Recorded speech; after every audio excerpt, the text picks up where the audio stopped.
The latte was wrong by exactly one ingredient. Lily Nguyen pulled the espresso lever, her eyes burning from a 5-hour sleep. The rich, earthy smell of roasted Arabica beans usually woke her up, but today, it just hung heavy in the humid Brooklyn air. It was 7:15 a.m. on a Tuesday in October. Outside, the autumn rain drummed a steady, gray rhythm against the giant glass windows of the coffee shop. Inside, the line stretched all the way to the heavy oak door. It was the morning rush, the dreaded golden hour when the neighborhood woke up desperate for caffeine. Lily wiped steam from her forehead with the back of her wrist. Her apron was already stained with chocolate syrup and stray milk splatters. Lily was 21. She did not have the luxury of a slow morning. She was taking 18 credits at the local community college, and every single cent she made at this hipster espresso bar went straight to her tuition. Her rent was due in 3 days. Her car needed a new transmission. She was on her second shift of a double, and her feet inside robbed her wore-out sneakers. Still, she kept her voice bright. She kept her smile painted on. It was part of the job. Oat milk latte for Heather, Lily called out, setting a tall ceramic mug on the black marble counter. A woman stepped forward from the back of the line. She did not just walk. She marched. The sharp click, click, click of her red-soled heels cut right through the ambient noise of clinking spoons and indie music. Heather Caldwell was 42 years old, and she looked like she had just stepped off a helicopter from a billionaire summit. She wore a cream-colored wool coat that probably cost more than Lily made in 3 months. A shiny black leather Birkin bag hung on her forearm like a weaponized shield. Her hair was pulled back into a blonde bun so tight it pulled the corners of her eyes upward. Heather did not look at Lily. She did not say thank you. She did not even break her stride. She just reached out a manicured hand, grabbed the ceramic mug, and lifted it to her lips. Lily watched her. It was a habit. You learn to read people when you work in customer service. You learn to spot the ticking time bombs before they explode. Heather took a single sip. Then her entire face shifted. Her jaw locked. Her nose crinkled like she had just inhaled rotten meat. "What is this?" Heather asked. Her voice was quiet, but it had an edge like a razor blade. Lily felt her stomach twist into a tight fist. She stepped closer to the counter, keeping her hands clasped in front of her apron. "That is your oat milk latte, ma'am, large. Extra hot, no sugar." Just like the ticket said. Heather did not answer right away. She looked down into the mug, then backed up at Lily. The air in the coffee shop suddenly felt 10 degrees colder. The customers behind Heather stopped talking. The espresso machine hissed, releasing a cloud of white steam. "Look at me," Heather said. Her voice was rising now. "Do I look like a person who drinks dairy?" Lily swallowed hard. Her throat felt dry as sandpaper. "Ma'am, I made it with oat milk myself. I poured it from the carton." "You did not use oat milk," Heather snapped. She took the mug and slammed it back down on the marble counter. A few drops of hot brown liquid splashed onto the white sleeve of her expensive wool coat. Heather looked at the stain, and something inside her seemed to snap. Her eyes flashed. "This is whole milk dairy. I am severely lactose intolerant. Are you trying to poison me? Is that your little morning game?" "I promise you it is oat milk," Lily said, her voice shaking just a little bit. "But I'll be happy to remake it for you right now. It will take 2 minutes." Heather did not accept the offer. Instead, she lifted her chin.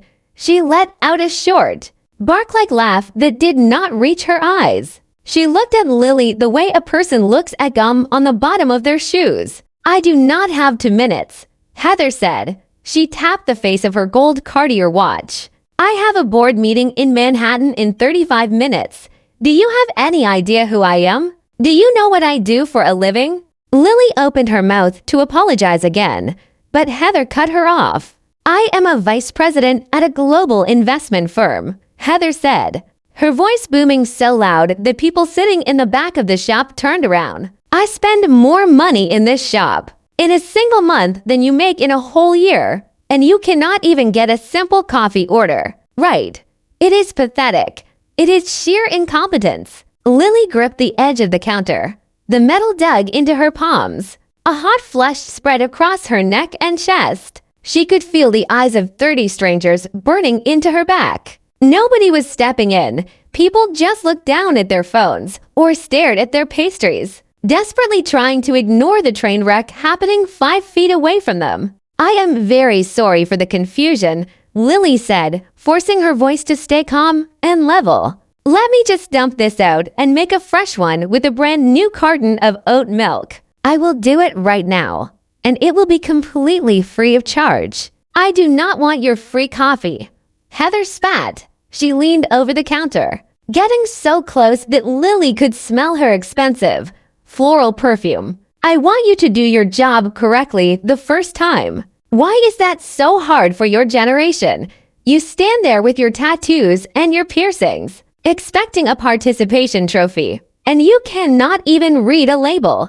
Lily did not have any visible tattoos or piercings. She was wearing a plain gray sweatshirt under her apron. But Heather was not seeing Lily the person. Heather was seeing a target. Heather was having a bad morning. Her training was late.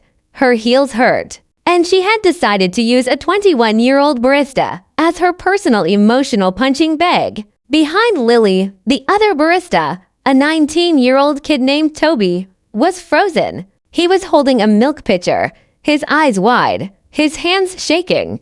He looked like he wanted to run out the back door and never come back. Lily took a deep breath. She knew the drill. The customer is always right, even when the customer is a monster. If she snapped back, she would lose her job. If she lost her job, she could not pay tuition. If she could not pay tuition, she would get dropped from her classes. The stakes were too high to let pride get in the way. You are right, Lily said, her voice barely a whisper. I am sorry. Please let me remake it.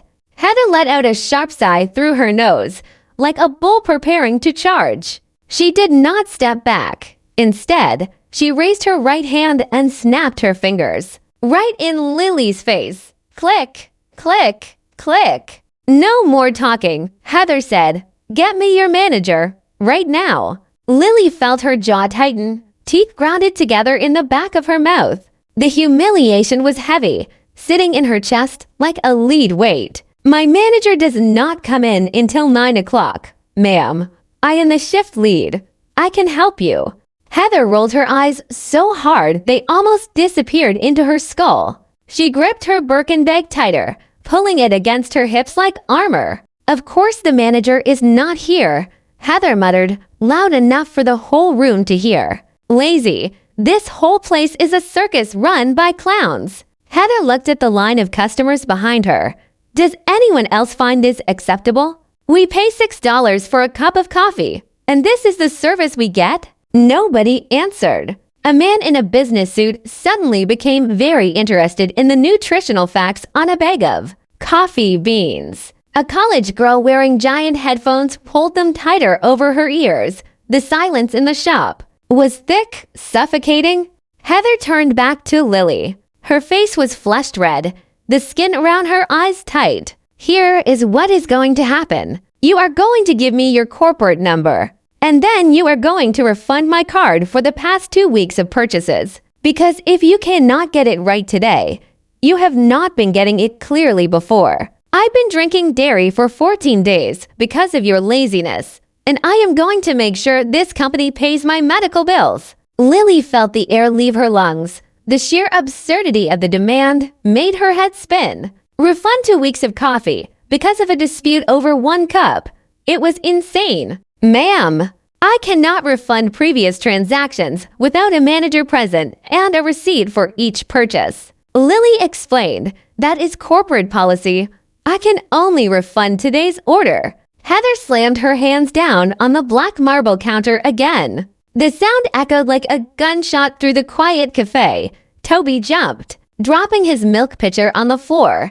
Liquid white milk splattered across the dark tiles. I do not care about your policy, Heather screamed. The veins in her neck were bulging now. All pretense of upper-class elegance had vanished. She was just a woman screaming at a college student over a $4 beverage. You will process my refund, or I will call the police and tell them you are stealing from me. Lily felt her vision blur for a fraction of a second. The exhaustion of the double shift, the weight of her financial stress, and the absolute cruelty of this woman were pushing her to the breaking point. But she held on. She leaned down slightly to check the digital order queue on the coffee shop's iPad, trying to buy herself a few seconds to breathe. Then, Lily's personal cell phone buzzed on the counter next to the iPad. It was a cheap iPhone. The screen cracked in the bottom corner from a drop 6 months ago. The screen lit up. It was a text message from Lily's landlord, asking if she would have the rent money by Friday. Lily instinctively reached out a hand to flip the phone over, her heart kicking up into her throat. It was an automatic reaction, a need to hide her personal struggles from a woman who was actively trying to destroy her morning. Heather saw the phone, and she saw Lily reach for it. "Are you serious?" Heather shrieked. Her voice reached a pitch that made the dogs outside the window tilt their heads. "You are texting? While I am talking to you, you are ignoring a paying customer to play on your phone?" "No, I am not texting," Lily said, her voice rising for the first time. "It was just a notification. I was just turning it over." "Liar," Heather yelled. Before Lily could react, Heather reached over the counter. Her arm shot out like a whip. Heather's open palm slammed down on Lily's hand and then swiped across the counter with violent force. The iPhone flew off the black marble. It sailed through the air, spinning, and slammed into the brick wall behind the espresso machine. It hit the brick with a sickening crunch of plastic and glass, then bounced off and fell onto the wet, milk-stained tile floor. Lily froze. She stared at the floor. Her phone was face down in a puddle of spilled whole milk. The screen was shattered into 1,000 tiny white spiderwebs. It did not light up. It did not buzz. It was dead. The breath left Lily's body. That phone was her lifeline. It was how she coordinated her shifts, how she accessed her online classes, how she talked to her mother who lived 3 states away. It was an expense she absolutely could not afford to replace right now. Heather did not look at the phone. She did not apologize. She did not show a single ounce of regret. Instead, she crossed her arms over her chest, a smug, triumphant look spreading across her face. "Maybe now you'll pay attention," Heather said, her voice dripping with satisfaction. Lily stared at the dead phone on the floor. Then she slowly lifted her head to look at Heather. Something inside Lily died in that moment, but something else woke up. The paralyzing fear of losing her job suddenly evaporated, replaced by a cold, sharp clarity. Lily did not yell. She did not cry. She reached down, picked up the ceramic mug holding the disputed latte, and held it out in front of her. "You want a refund for this coffee?" Lily asked. Her voice was flat, empty. Heather smirked. "Yes." "Finally, use whatever brain cells you have left and process it." "Okay," Lily said. Lily did not walk to the register. She did not touch the screen. Instead, she simply tilted her wrist. The hot, brown liquid poured out of the mug. It cascaded over the black marble counter, flowing in a thick stream right over the edge. It hit the front of Heather's cream-colored wool coat. The coffee soaked into the expensive fabric, spreading in a giant, dark, ugly stain from her chest all the way down to her waist. Heather froze. The smirk vanished from her face. She looked down at her coat. The steam was rising from the wool.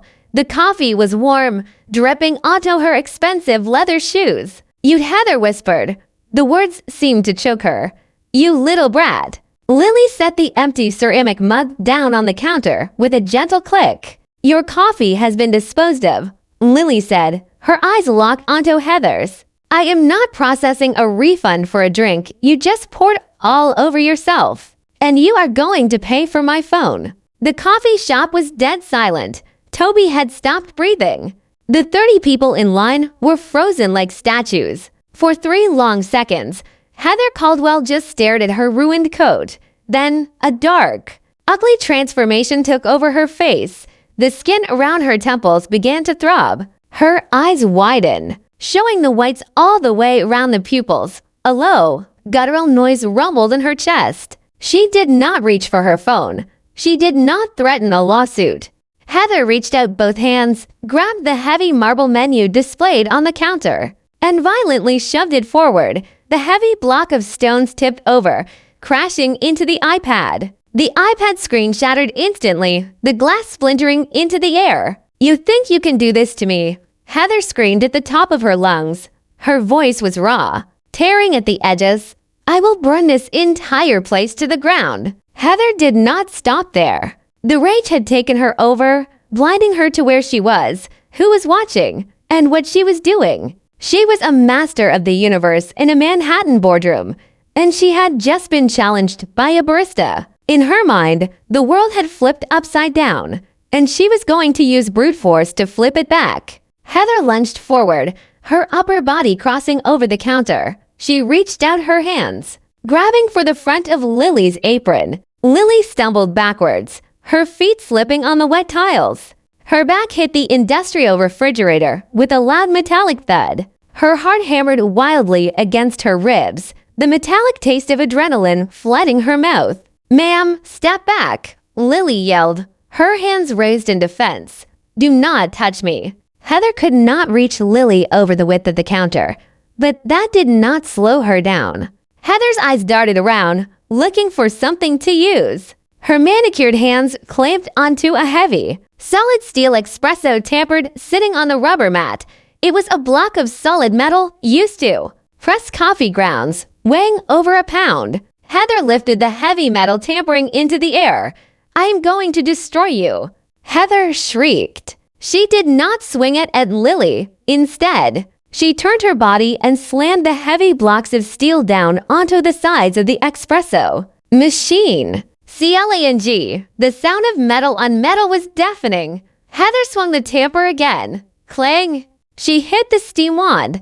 The thin metal pipe bent at a sharp angle, snapping off at the base. High-pressure steam hissed violently out of the rupture, filling the air behind the counter with a blinding white cloud of boiling water. Toby screamed and ran towards the back break room. Heather lifted the tamper for a third swing, aiming for the digital display of the $4,000 espresso machine. "Heather, stop!" a voice yelled from the crowd. But Heather was gone. She was trapped inside a red mist of pure, unadulterated entitlement. She felt untouchable. She had always been untouchable. In her world, money bought silence, and status bought immunity. She believed, in the deepest part of her black heart, that there were no consequences for someone like her. Laws were for the little people. Rules were for the baristas. As Heather brought the steel tamper down for a third time, a new sound cut through the hiss of the broken steam wand. It was the low, undulating wail of a police siren, and it was very, very close. Heather froze, the tamper suspended in the air.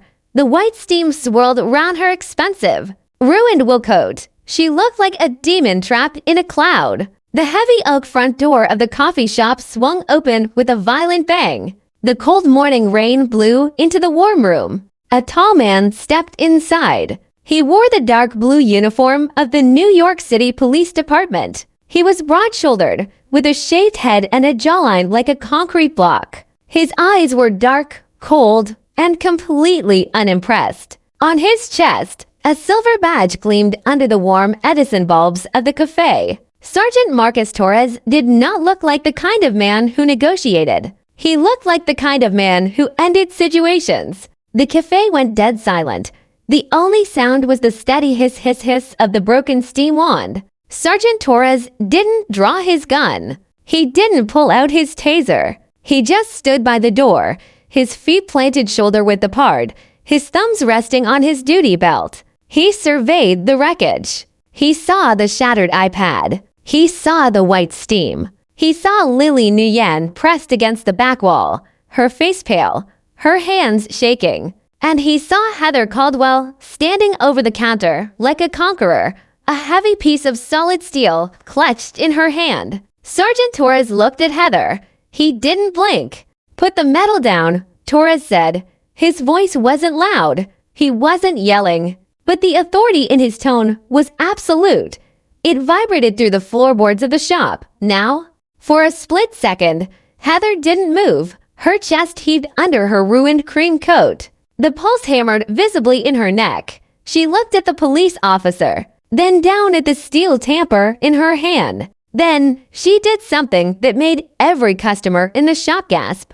Heather didn't drop the tamper. Instead, she shifted her grip. She tightened her fingers around the metal. She turned her body towards Sergeant Torres, her eyes narrow and filled with a dangerous, blind arrogance. She stood tall, squaring her shoulders. Her Birkin bag still looped securely over her left forearm. "This little girl attacked me," Heather screamed, her voice cracking as she pointed a finger at Lily. "She threw boiling hot coffee all over my designer coat. It costs $4,000. I want her arrested right now. Do you hear me? Arrest her." Sergeant Torres didn't look at Lily. He didn't look at the coffee stain on the floor. He kept his dark eyes locked onto Heather. "Ma'am, I am not going to tell you a second time," Torres said. His voice was even lower now, dangerously calm. He took one step forward into the cafe. The heavy leather of his duty belt creaked in the silence. "Put the weapon down on the counter and step back. It is not a weapon, you idiot," Heather yelled, her face contorting. The sheer audacity of being told what to do by a beat cop was clearly short-circuiting her brain. "It is a coffee tool. Are you blind? I am the victim here. She assaulted me." Behind the counter, Lily took a step forward, her legs turning to water. She grabbed the edge of the machine to steady herself. "She slapped my phone out of my hand and broke it. Then she tried to grab me and started smashing the machine. I didn't attack anyone." "She is lying," Heather shrieked. She slammed the steel tamper down onto the marble counter, just inches from the broken iPad. The sound was deafening. "Arrest her, or I will call your precinct commander.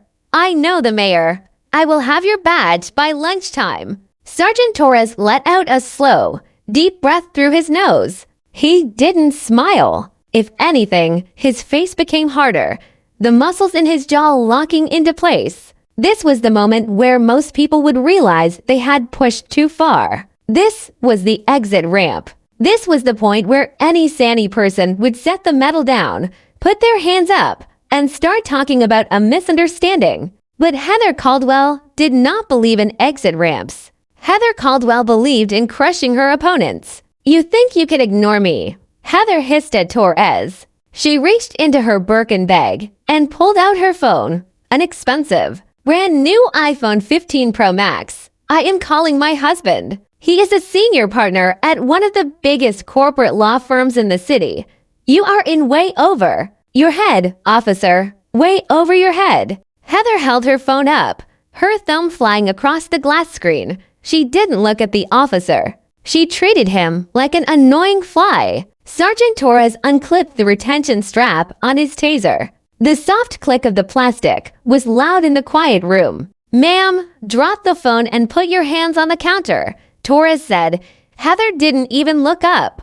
"Shut up and wait until my lawyer gets on the line." In the back of the cafe, sitting at a small corner table with a laptop, a young man in a university hoodie cleared his throat. He had been quiet the whole time, but now he slowly lifted his own phone into the air. Officer," the young man said, his voice hesitant. Sergeant Torres didn't take his eyes off Heather, but his head tilted slightly toward the voice. "Yeah, I've been recording since the finger snapping started," the young man said. He tapped his screen. "I got the phone slap. I got the coffee. I got the iPad smash. And I got the tamper swings. It is all right here. In 4K. Heather's thumb froze over her phone screen. A ripple of movement went through the cafe, as if a spell had been broken. 5 other people suddenly lifted their arms. They all held phones. They had all been recording. "I got it too," a woman by the window said. "Me too," the man in the business suit said, his voice suddenly brave. She was the aggressor the entire time. The barista was just trying to defend herself. Heather's head whipped around. She stared at the sea of glowing glass screens pointed directly at her face. 6 cameras, 6 lenses, recording her ruined coat, her manicured hands clutching a steel weapon, and her screaming face. The color drained from Heather's face. The red mist of rage evaporated in a single second, replaced by a cold, sudden shock. She looked at the young man with the laptop. Then she looked at the woman by the window. "Delete that," Heather whispered. Her voice was suddenly tiny, empty. The arrogance was gone, leaking out of her like air from a punctured tire. "You do not have permission to record me. It is a public place, lady," the young man with the laptop said, his voice growing confident. "You don't need permission to record a crime." Heather turned back to Sergeant Torres. The steel tamper was still sitting on the marble counter. Her phone was in her hand, the screen glowing. Her heart was hammering so hard against her ribs that she could feel it in her teeth. "Officer, look," Heather said, her voice dropping to a smooth, corporate purr. She tried to smile, but it looked like a grimace. "Let us just take a breath. There has been a misunderstanding. This girl was incredibly rude to me, and I overreacted. We are all stressed. The weather is terrible. How about I just pay for the phone, and we all go about our day?" Sergeant Torres didn't move. He didn't reach for his taser anymore. Instead, he reached behind his back and pulled out a pair of heavy, metallic silver handcuffs. "Too late for that, Mum," Torres said. Heather's eyes locked onto the handcuffs. The cold steel links gleamed under the cafe lights. "Wait," Heather stammered, taking a step backward. Her heels hit a puddle of spilled milk, and she slipped, her arms flailing for a second before she caught herself on the edge of the counter. "You cannot be serious. You are going to arrest me? Over a coffee dispute? I am a vice president of a bank. I have a client lunch in 2 hours with a $20 million fund manager. You are being arrested for assault, battery, and felony criminal mischief," Sergeant Torres said, stepping around the side of the counter to close the distance. "Put the phone down and put your hands behind your back." "No," Heather screamed. The panic finally broke through her corporate armor. Her voice cracked into a high-pitched, desperate squeal. "Do not touch me. Do not put your hands on me. I did not do anything. She assaulted me first." Heather turned around, looking for an exit, but Torres was already there. His movement was fluid, practiced, and heavy. He grabbed Heather's right wrist. The physical contact seemed to electrocute Heather. She didn't just resist. She exploded. She began to twist her body, kicking her red-soled heels against the marble floor. Her Birkin bag slid off her arm, crashing to the wet floor, its expensive contents spilling out into the coffee and milk puddles. Lipsticks, a designer wallet, a gold pen, and a leather notebook scattered across the floor. "Let me go," Heather shrieked. "Help! Police brutality. He is hurting me." Torres didn't use excessive force. He didn't slam her to the ground. He just used his massive weight and leverage. He pressed Heather's upper body against the marble counter. He twisted her right arm behind her back. Click. The sound of the first cuff locking onto Heather's wrist was absolute. It was the sound of a door slamming shut. Heather gasped, the air rushing out of her lungs. Her cheek was pressed against the cold, wet marble of the counter. She was inches away from the shattered iPad. She could see her own reflection in the broken glass. It was not the reflection of a high-powered Manhattan VP. It was the reflection of a woman with messy hair, a stained coat, and her arms locked behind her back. "You are making a mistake," Heather sobbed. The tears were finally flowing now, hot and wet. Ruinous black mascara running down her cheeks. "You are ruining my life. Please, stop. I will pay for everything. I will buy a new machine. I will buy 10 phones. Please do not put the other one on." Torres didn't answer. He reached for her left arm. But Heather wasn't done fighting. In a final, desperate burst of adrenaline and pure, unadulterated terror, she wrenched her left arm free. She swung her elbow backwards, trying to break Torres' grip. Her elbow didn't hit Torres. Instead, It hit the heavy ceramic display of mugs sitting on the edge of the counter. 12 ceramic mugs crashed to the floor. The sound of breaking glass and pottery filled the cafe like a physical explosion. At that exact moment, the front door opened again. 2 more police officers, a male and a female, ran into the cafe, their heavy boots thudding against the woods. They saw Torres wrestling with a screaming woman in a ruined designer coat. They saw the broken pottery, the steamed white, the terrified barista. They didn't hesitate. They rushed forward, swarming Heather, for hands grabbed her. They pulled her away from the counter. They spun her around. Heather Caldwell was lifted off her feet. Her expensive shoes dangled in the air for a second. The female officer grabbed Heather's left wrist and wrenched it behind her back. Click. The second cuff locked. The struggle was over. It had lasted less than 2 minutes, but it felt like hours. Heather was lowered back to the floor. She couldn't stand straight. Her knees buckled, and she sagged against the grip of the 2 officers. Her chest was heaving.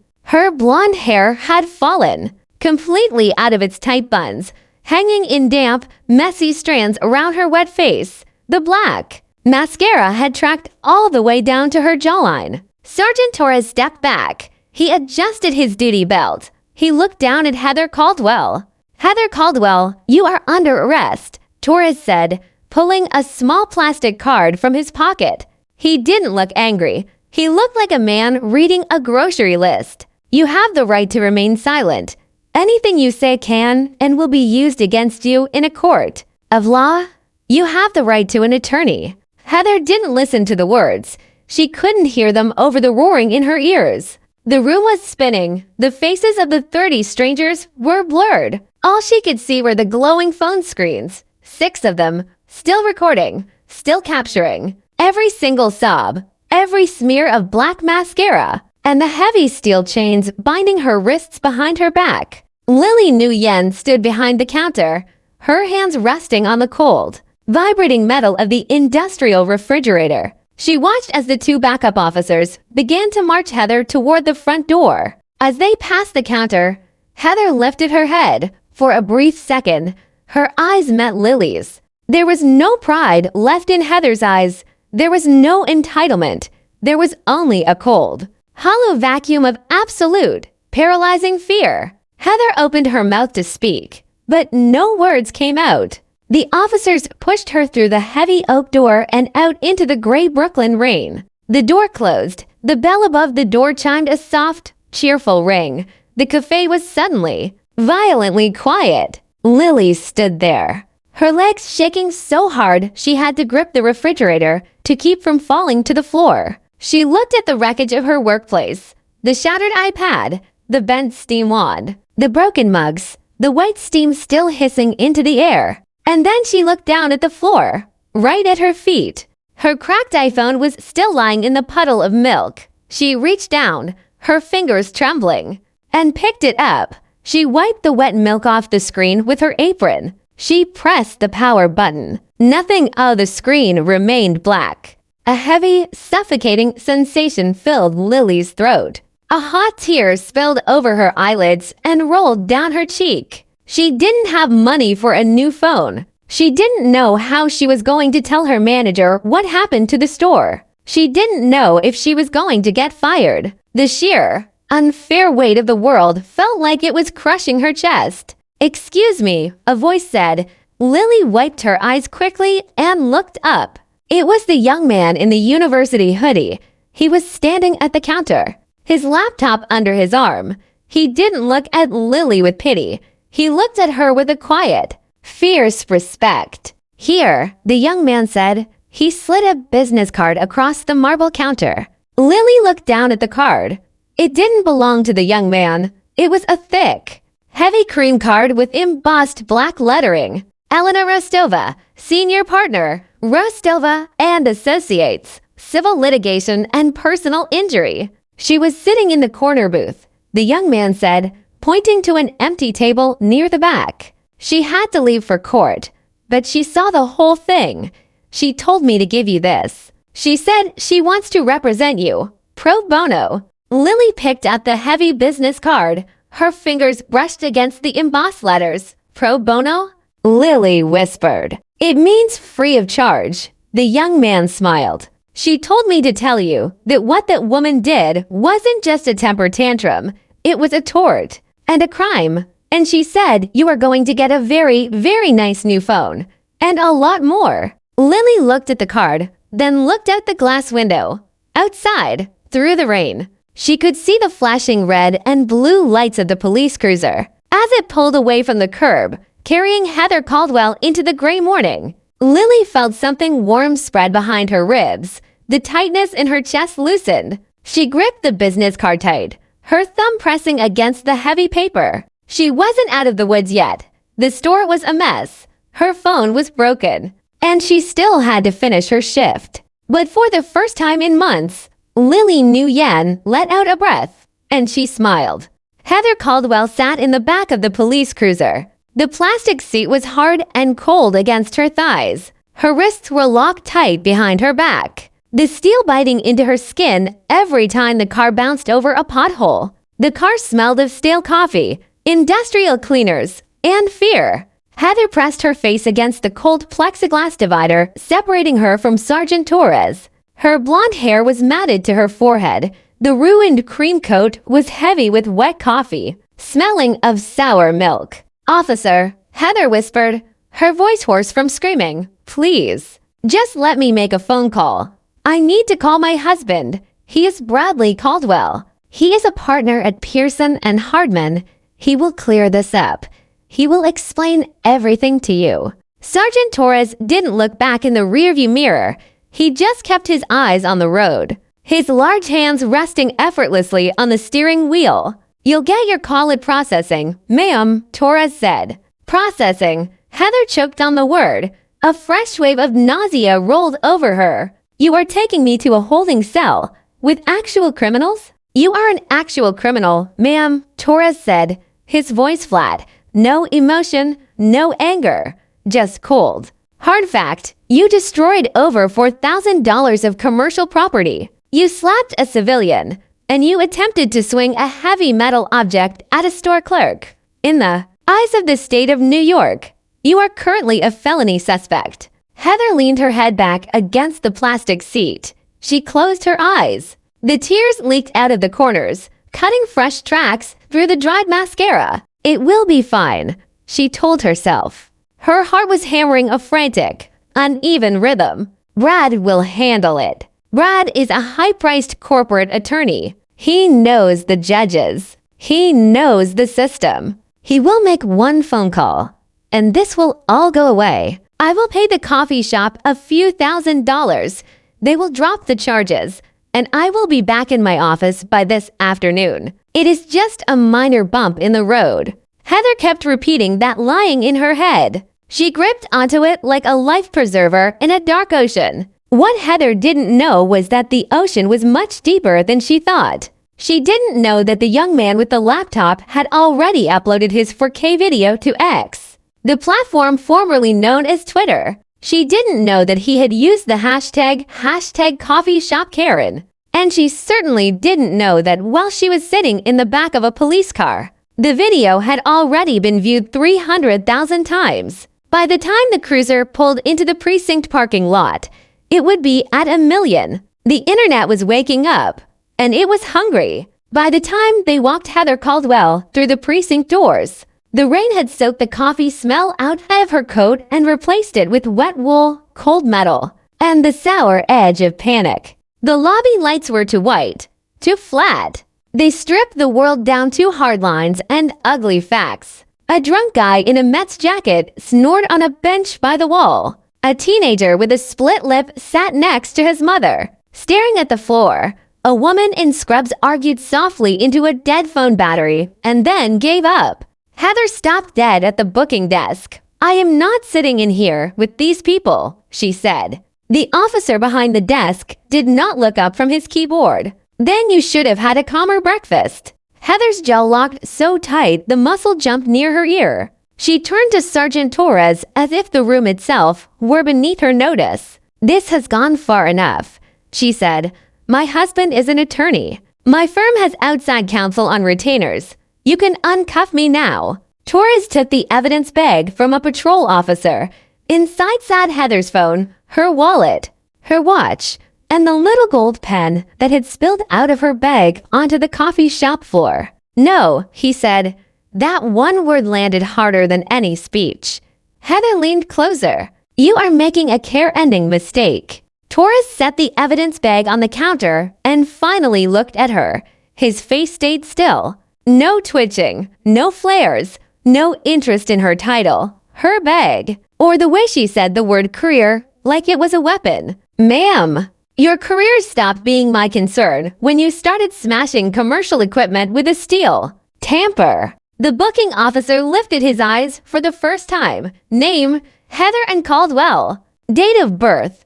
Heather exhaled hard through her nose, then answered. When the officer asked for her occupation, she lifted her chin. Vice President. Institutional Relationships. Madison Keene Capital. The officer typed without reacting. Okay. That okay did more damage than a lecture could have.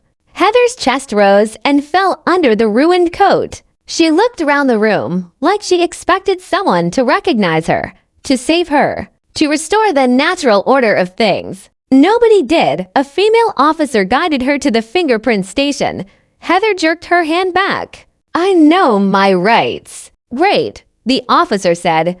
Then you know I still need your prints. The scanner glass was cold. The blue light flashed under each finger. Heather watched her own prints appear on the monitor in black swirls and loops. Something about that shook her more than the handcuffs had. Fingerprints were for shoplifters, drug charges, people in tabloid photos, not for women with a summer house in the Hamptons and a husband on the partnership track. The camera came next. The photographer stood her against a gray cinder block wall and adjusted the height marker. Chin forward. Heather did not move. Ma'am, chin forward. I want my attorney.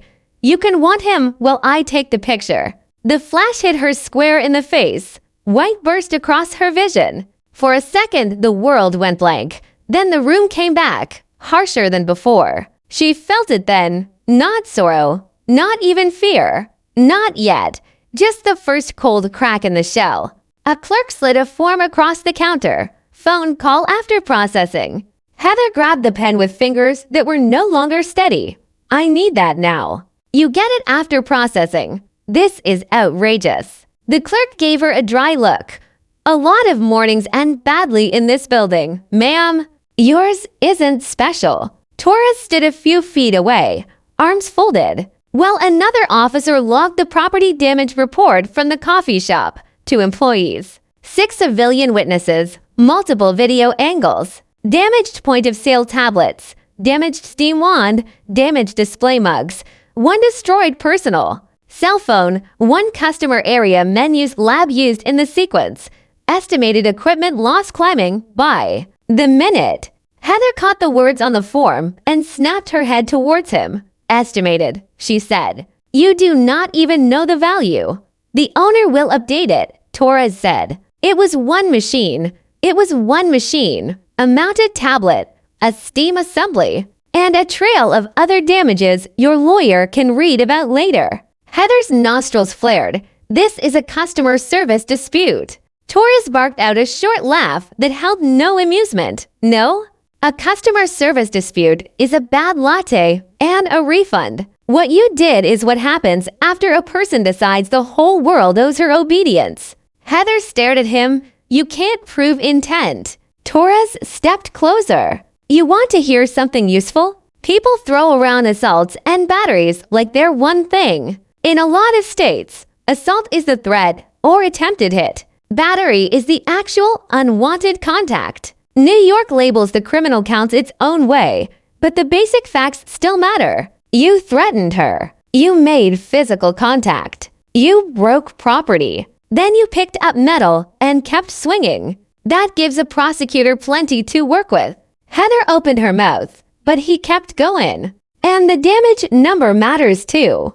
A lot of places treat property destruction very differently once it crosses a certain dollar line. That line varies by state. But once you get into the low thousands, you stop sounding like a rude customer and starts sounding like a felony file. The machine alone might do that. Add the rest, and this gets uglier. For the first time since the coffee shop, Heather had no fast answer. The booking clerk finally nodded towards a phone mounted on the wall. One call. Heather moved so fast the chair legs scraped the floor. She punched in Bradley Caldwell's number from memory and pressed the receiver so hard against her ears her knuckles blanched. He picked up on the second ring. Heather. Relief hit her so hard her knees nearly folded.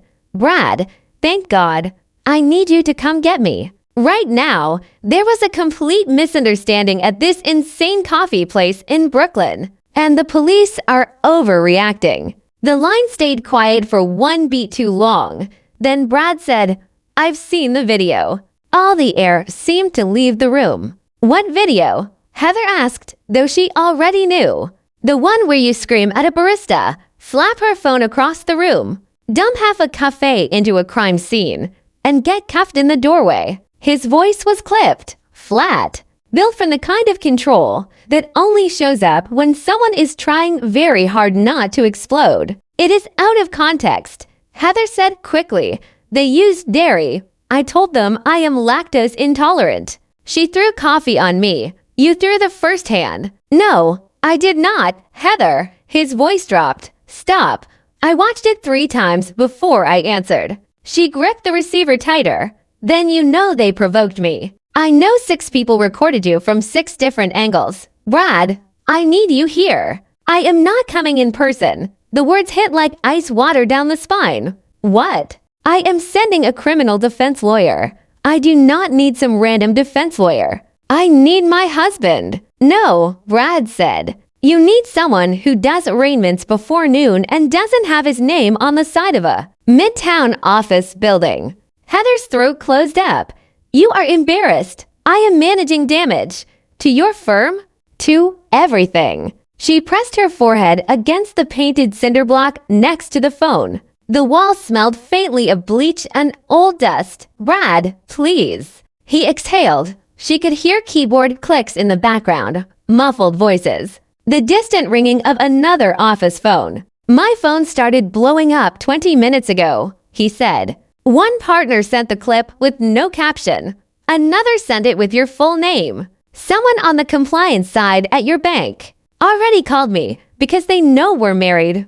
I have a hearing in 90 minutes. I cannot fix this with one phone call. Heather's pulse hammered in her ears. So what are you saying? I am saying do not talk to the police any more than your lawyer tells you to. I am saying do not use my firm's name again. And I am saying this is the last time today I am having this conversation on an open line. Brad, the line went dead. Heather kept the receiver pressed to her ear for a second longer, listening to nothing.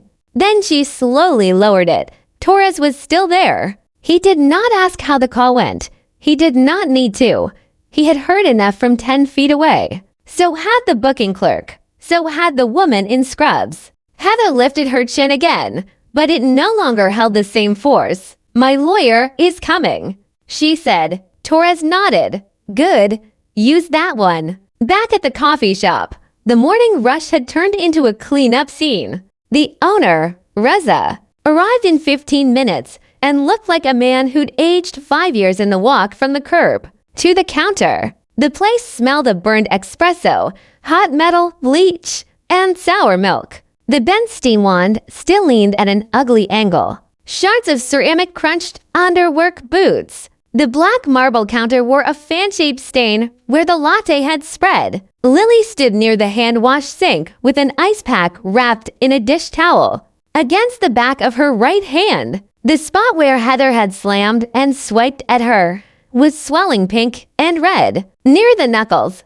Every time Lily curled her fingers, the skin pulled tight. Reza crouched by the dead iPad mount and let out a low breath. Jesus. Toby was mopping in shaky circles. He kept going over the same patch of tiles, like if he scrubbed hard enough, he could erase the whole morning. One of the responding officers took more photos while another collected witness names. The young guy with the laptop came back from outside. and told Lily the clip was absolutely exploding. She nodded like she understood what that meant. She did, and she didn't. Her phone sat in a clear evidence bag now, spiderwebbed beyond repair. The cracked screen still showed a Ghost of the Order Q reflection burned across the glass from when it had died. When the officers finally stepped out, the front bell chimed again and Elena Rostova walked in with a folded umbrella and a navy wool coat, buttoned clean to the throat. She wasn't flashy, no giant jewelry, no perfume cloud, no dramatic entrance. She just carried herself like a person who had spent years cutting holes in bad excuses for a living. Lily Nguyen, she asked. Lily straightened. Yes. Elena held up an ID wallet, then tucked it away. Elena Rostova, civil litigation. I was the woman in the back booth. The student with the hoodie gave you my card? Lily reached into her apron and pulled it out. The thick paper was damp from her hand. Yes. Good. Elena looked around the wrecked cafe once, taking in the bed machine, the dead tablets, the evidence markers on the floor. Did you get medical attention yet? Lily blinked. Medical? I'm okay. My hand hurts. That's it. Elena stepped closer and gently touched the edge of the ice pack. Can you make a fist? Lily tried. Her fingers closed halfway. Her jaw tightened. Urgent care. Elena said, today. Not because I think you're falling apart, because documentation matters. Reza walked over, still holding a broken mug handle. Are you representing her? If she wants me to. I want her represented yesterday, Reza said. He pointed at the machine. My insurance is already asking questions. Elena nodded once. Then let me make this simple. Criminal court punishes Heather Caldwell for what she did in public. Civil court is where you and Lily get repaid. Different lanes, same wreck. Lily swallowed. I don't have money for a lawyer. You don't need it from your pocket. I sent pro bono for your side. The property claim against her will have its own path. Your personal claim is separate. Broken phone, physical contact, any treatment costs, any lost wages if your shifts get cut because this place closes for repairs. If the facts support it, we build from there. Lily looked down at her hand. So, batteries? Elena gave her a quick approving glance. In plain English, yes. The actual unwanted contact. People mix that up with assault all the time.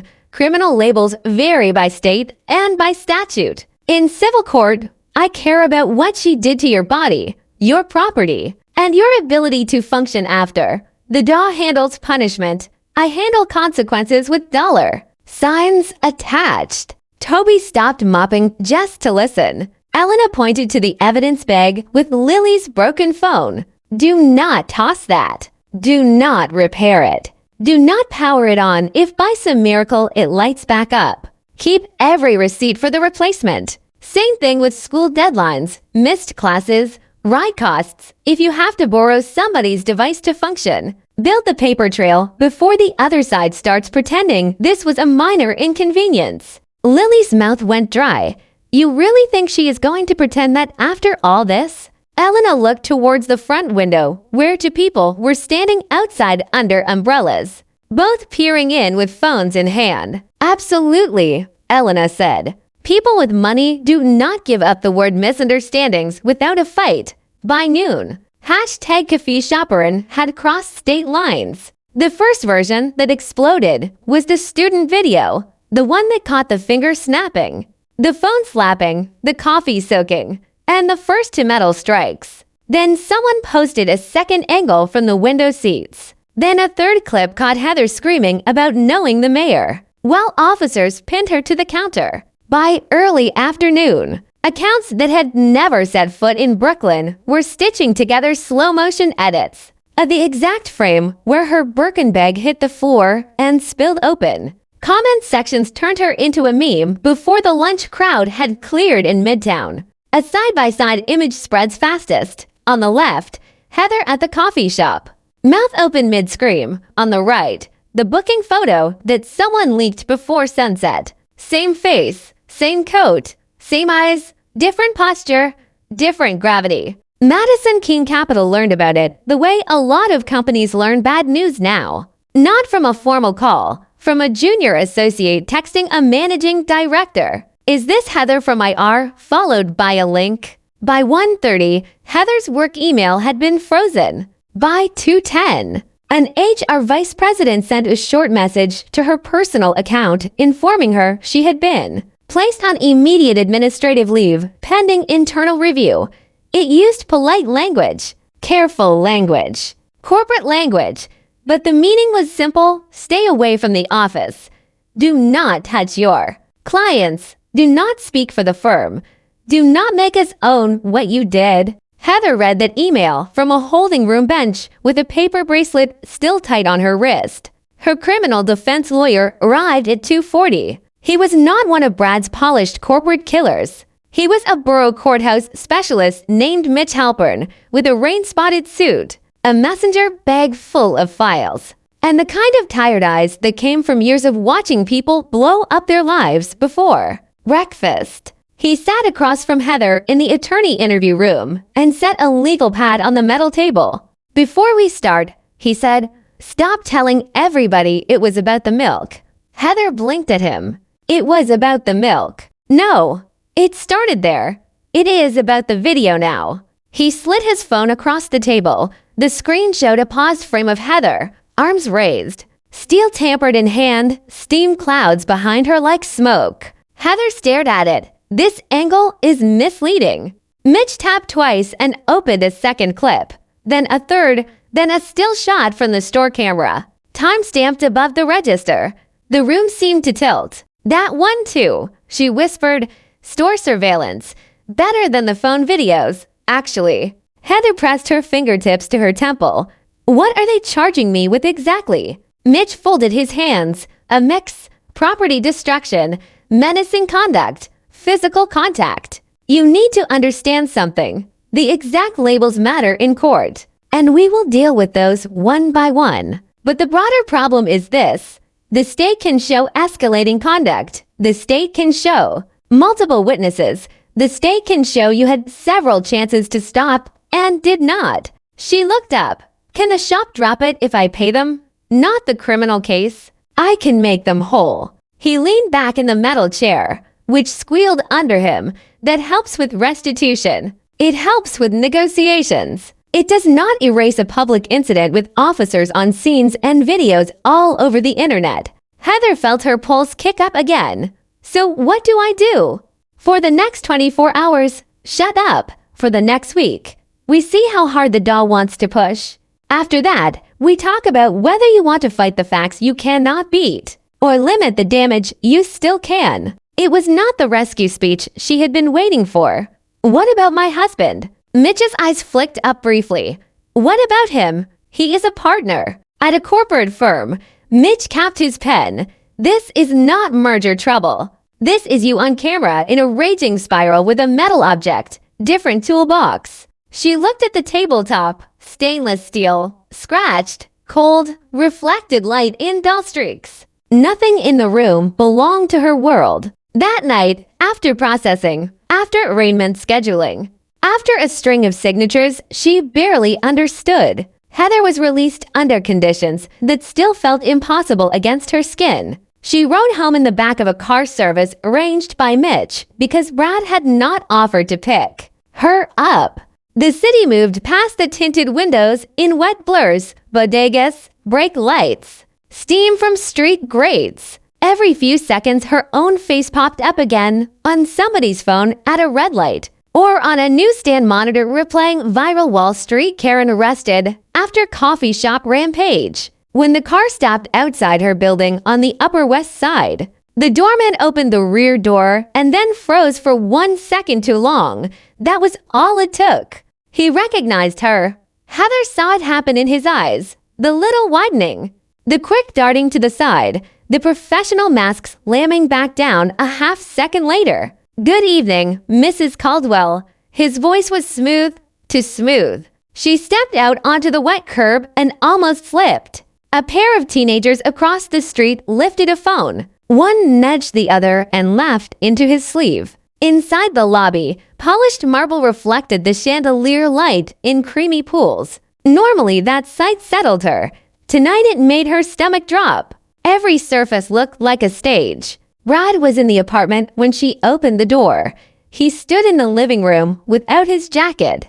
Tie loosened, one hand on the back of a dining chair. The television was muted. Her face filled the screen on a cable news panel while two commentators argued in captions. Underneath, he looked at her code first, then the court paperwork in her hands, then her face. Neither of them moved. I had to hear from my firm's risk committee before I heard from you, Brad said.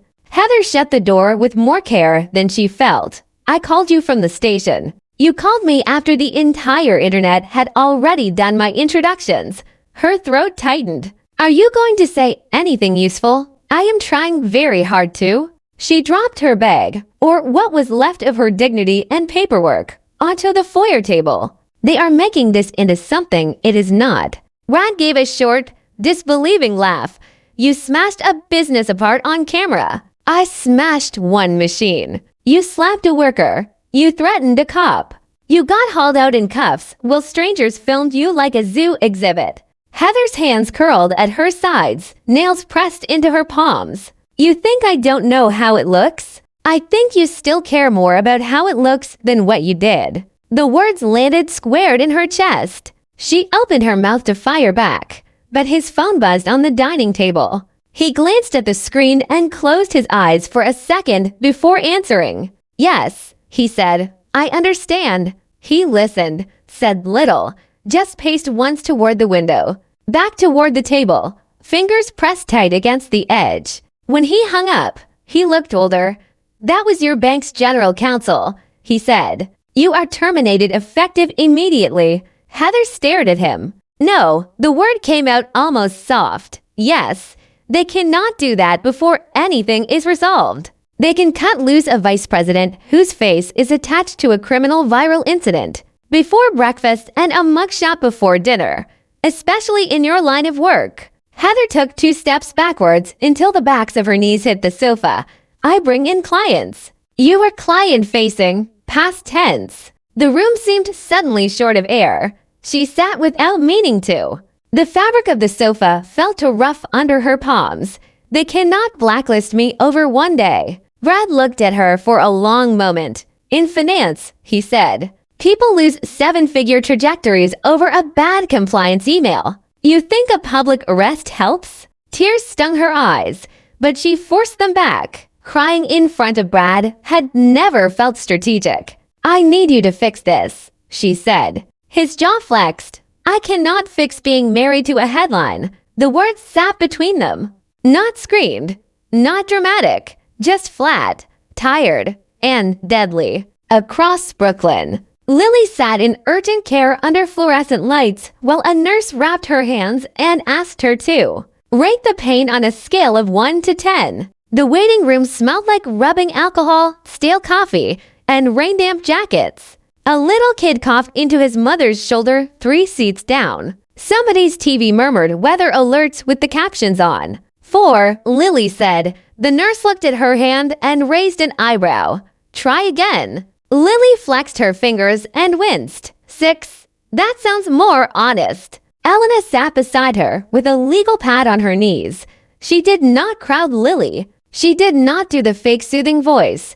She just kept writing dates, times, names, providers. Your classes are online tonight, Elena asked. Yeah. I usually do discussion boards on my phone between shifts. No more usually. We want specifics. Lily gave a thin smile. You really do turn everything into receipts. Elena nodded. Receipts are how chaos becomes leverage. After the nurse left, Lily looked down at the clear evidence bag resting beside her chair. Her dead phone lay inside like a little body. Can I ask something dumb? Sure, if the criminal court already punishes her, why would the civil court care? Elena clicked her pen shut. Not dumb.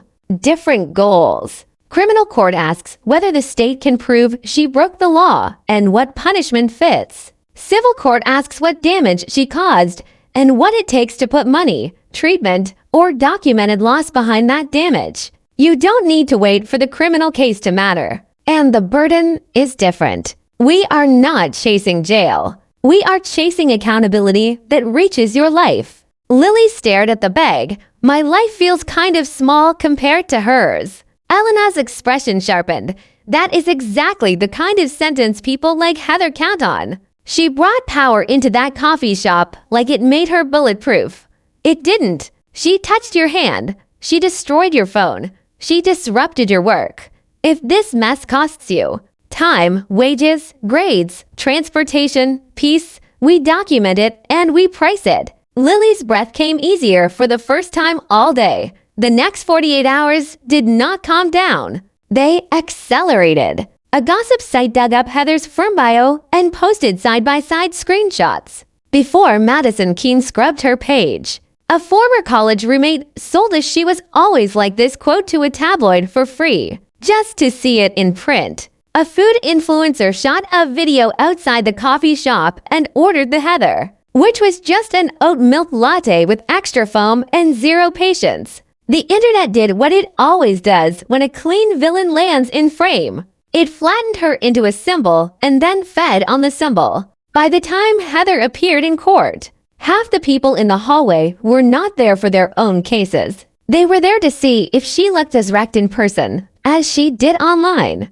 She did. She came in wearing a navy dress, low heels, and a face that had been carefully rebuilt with concealer and powder. But the work only went so far. Her eyes kept darting toward every phone in the corridor.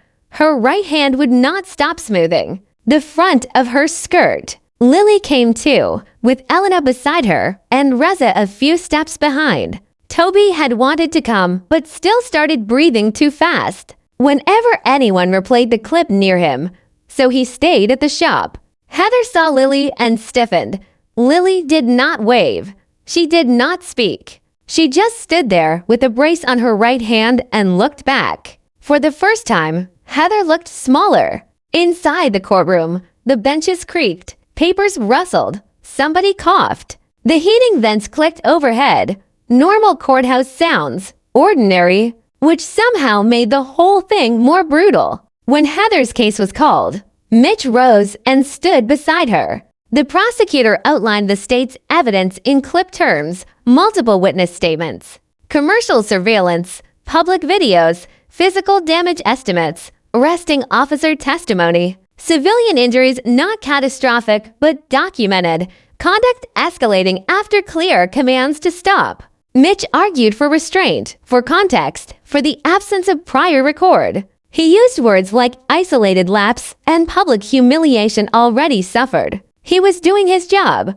Nobody in the room believed the video had been an isolated anything. The judge set the next date and laid out conditions in a voice worn smooth by repetition. Heather answered when told, sat when told, stood when told. Then it was over for that day. In the hallway outside, Elena stopped near the elevator and let Lily drink from a paper cup of water. Mitch stepped out a minute later and saw them. He gave Elena a small nod. She returned it. You represent Ms. Nguyen? He asked. I do. Mitch looked tired. My client is going to receive your civil notice soon. I assume. Very. He rubbed a hand over his mouth. If there's any room for an early discussion. There wasn't much room in the coffee shop. Mitch gave a humorless half smile. Fair. Heather came through the courtroom door then, saw them together, and froze. Do not talk to them. Mitch said quietly. Heather ignored him. She looked straight at Lily. You cost me my job. Lily's grip tightened around the paper cup until it bent in her hand. Elena stepped in front half a pace. No. Your conduct did. Heather's nostrils flared. She threw coffee on me. Elena's voice stayed calm.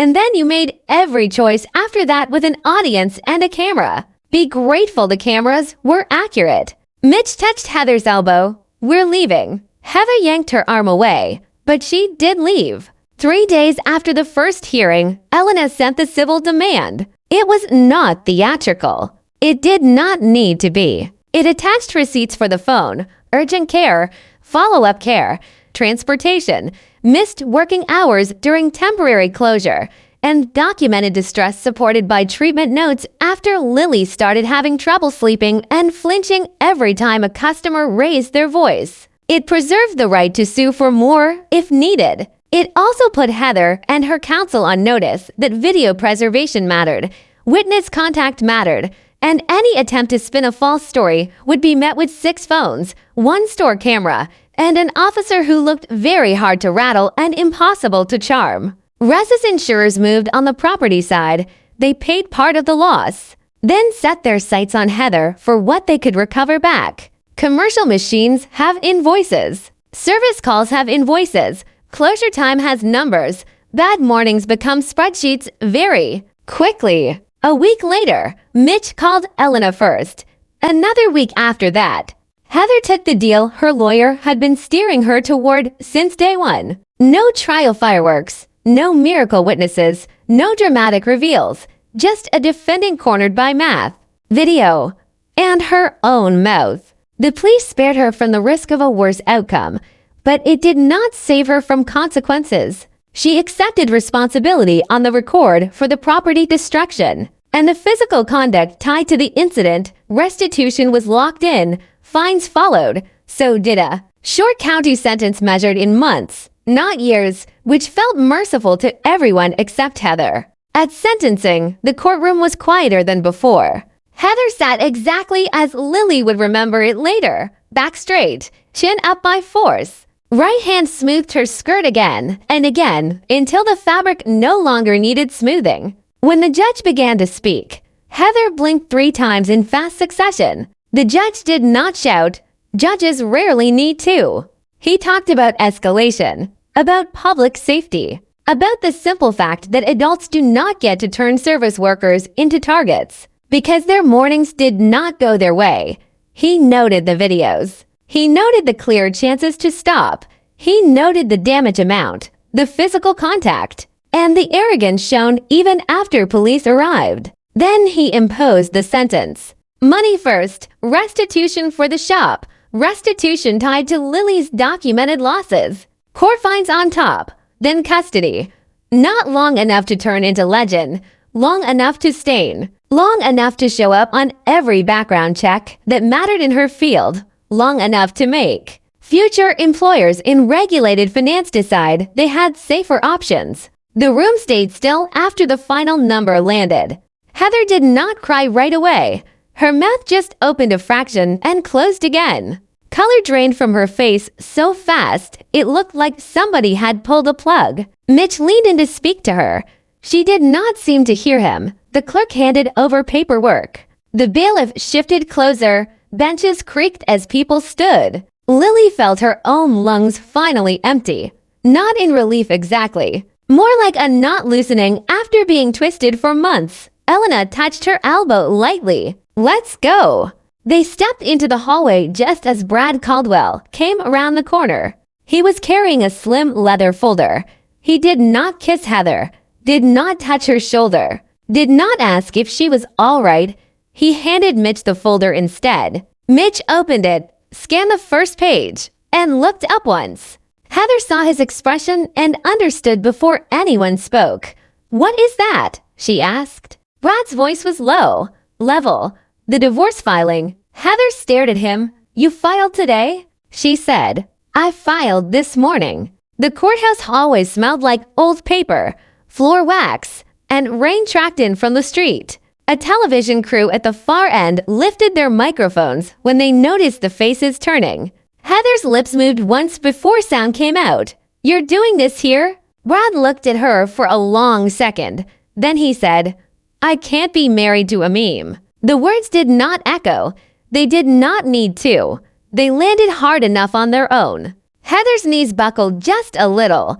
Not enough to fall. Enough to show it. Lily watched Brad turn and walk away before Heather found an answer. That was the last time Lily ever saw Heather Caldwell in person. A while later, Lily had a new phone, her school account paid on time, and a savings cushion she had never had before. The coffee shop replaced the machine. Toby stopped jumping. Every time the milk pitcher hissed, Reza mounted a small sign by the register that said, Respect the staff or leave. Nobody laughed at it. As for Heather, last I heard, the sentence ended, the internet did not. Neither did the background checks. 20 years of building a reputation, 30 minutes to lose it all. That's the math of shortcuts.